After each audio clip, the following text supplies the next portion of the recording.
Aujourd'hui, pirates. La saga Pirates des Caraïbes est l'un des plus gros succès de l'industrie du cinéma. On a tous adoré suivre les aventures de Jack Sparrow, et on va pas se mentir, Johnny Depp était parfait dans ce rôle. Le succès au cinéma des films tient donc dans le savant mélange entre le casting, les décors, la mise en scène, et évidemment les costumes, qui nous ont permis de nous immerger, en tant que spectateurs, dans l'univers de la piraterie. Je vous révèle aujourd'hui les secrets de la création des costumes qui ont remis au goût du jour l'imaginaire pirate au cinéma. Spoiler alert, si vous n'avez pas vu les films, arrêtez-vous là. Bah ouais, je parle principalement des costumes, mais il y a forcément quelques éléments de l'histoire que je spoil dans mes explications.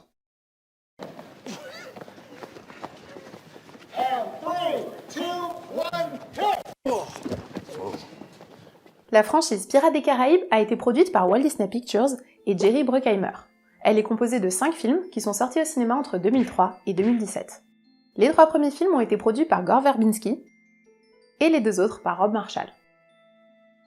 Dès le départ, Gore Verbinski a souhaité apporter un maximum d'authenticité à l'apparence des pirates, et donc des acteurs. Il voulait pas de crochet à la place des mains, pas de marinière, pas de bandeau sur l'œil, enfin pas des clichés quoi. Du coup, ils ont fait appel à l'historien Peter Twist, qui est un spécialiste de l'histoire des années 1500 à 1900. Il leur a permis de mieux se documenter sur l'époque, et même de les conseiller sur la mise en scène des costumes, du style vestimentaire, ou même de la navigation. L'équipe a donc fait le choix de représenter des pirates d'une époque avec peu d'hygiène personnelle et peu de médecine. Des pirates sales et répugnants. Et la personne qui s'est chargée d'habiller les acteurs pour les 5 films de la saga, c'est Penny Rose. Alors pour comprendre comment elle a bossé sur cette saga, faut d'abord que je vous explique un truc. Il y a vraiment différents types de chefs costumiers et donc de façons de travailler en tant que chef costumier sur des productions. Tout ça en vrai ça dépend de l'implication du réal dans son œuvre. Parfois le réalisateur il est hyper impliqué dans son œuvre. Genre il a une idée très précise des personnages, de comment il les imagine et de comment il voudrait les habiller. Du coup il cherche surtout un bon technicien qui arriverait à pouvoir reproduire ce qu'il a en tête et le recréer dans la réalité. Et parfois le réalisateur aussi peut être moins impliqué dans son œuvre, alors c'est pas parce qu'il s'en fiche, c'est juste qu'il préfère laisser plus de place créative et plus d'autonomie au chef costumier qui va pouvoir vraiment designer les costumes et habiller les personnages comme il le souhaite. Et c'est le cas pour Penny Rose, qui a travaillé de façon très créative et très autonome sur toute la saga.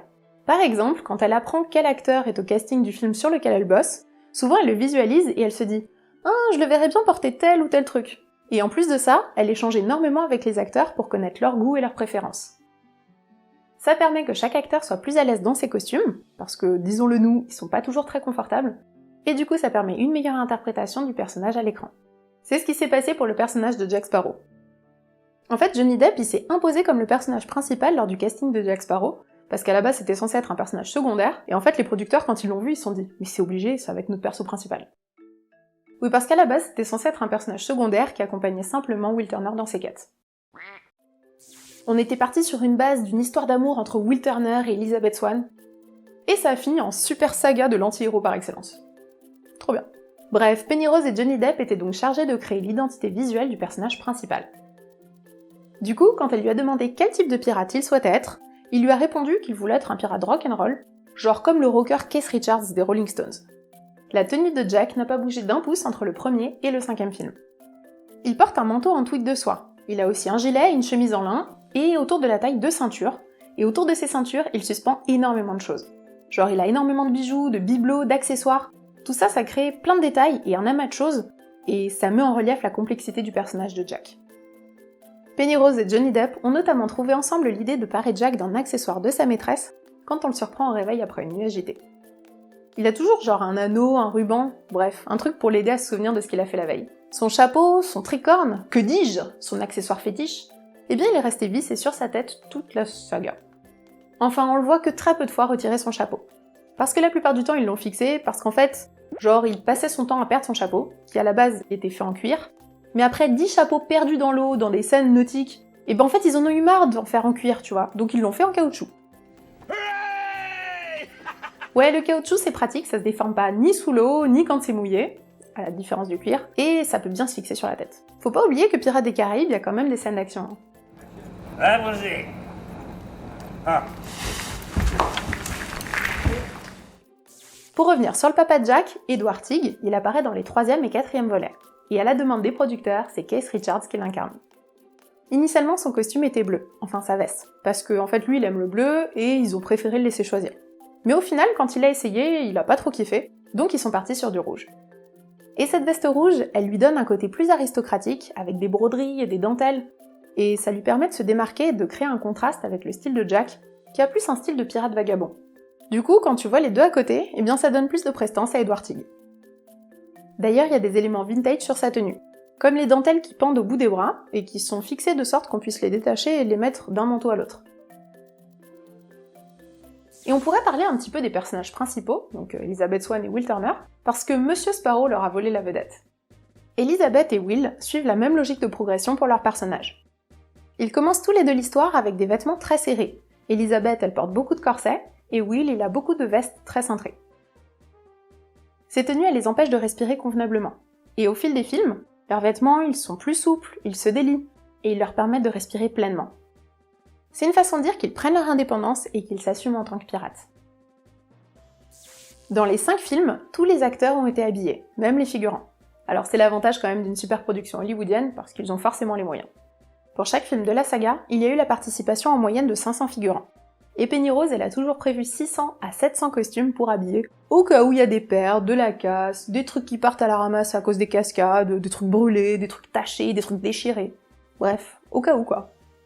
Bah ouais, fallait jamais tomber à court de costumes. Et en plus, comme ils ont tourné dans les Caraïbes, la chaleur elle a pas aidé à conserver les costumes.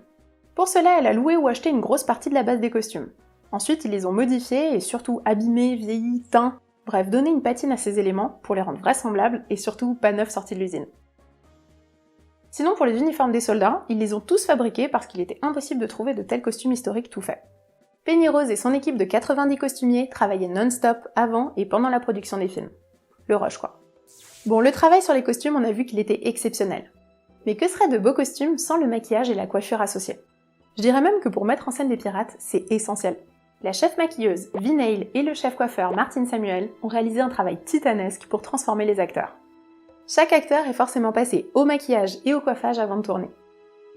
Même le tout petit figurant qu'on va voir en flouté là, même le mec qu'on va voir dans la scène 12, genre 2 secondes à l'écran. Et c'est particulièrement saisissant dans le personnage de Barbossa, incarné par Geoffrey Rush.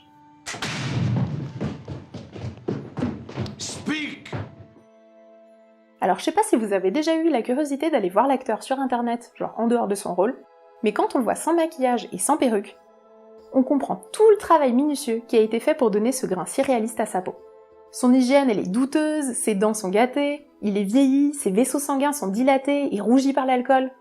Au premier coup d'œil, on comprend le personnage même sans connaître son histoire. C'est à la fois très réaliste, et parfois c'est même très théâtral, surtout quand il a sa jambe de bois en or. Enfin, c'est du Disney quoi. Ouais, vous comprenez, il voulait pas de crochet pour pas faire cliché, mais par contre la jambe de bois c'est ok, tu vois. En vrai, ce travail de maquillage, de coiffage et d'habillage de l'ensemble des pirates, il a été très bien réalisé sur tous les acteurs, même ceux qui ont un rôle plus secondaire.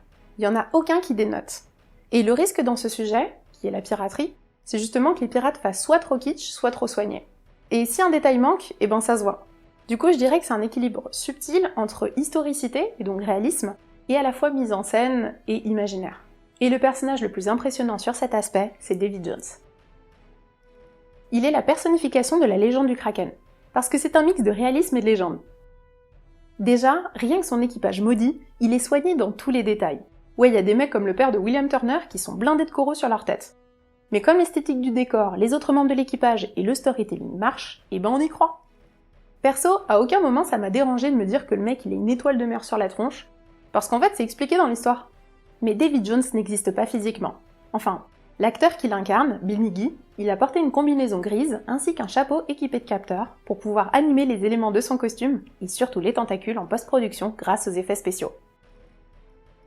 En vrai, ça aurait été possible de les créer physiquement ces tentacules, genre avec des prothèses en latex par exemple. Mais il aurait manqué ce côté organique, ce côté vivant, parce que les tentacules elles bougent comme des tentacules de pieuvre ou de poulpe en fait, et même des fois elles ont leur propre vie, et parfois elles agissent comme les mains de Davy Jones.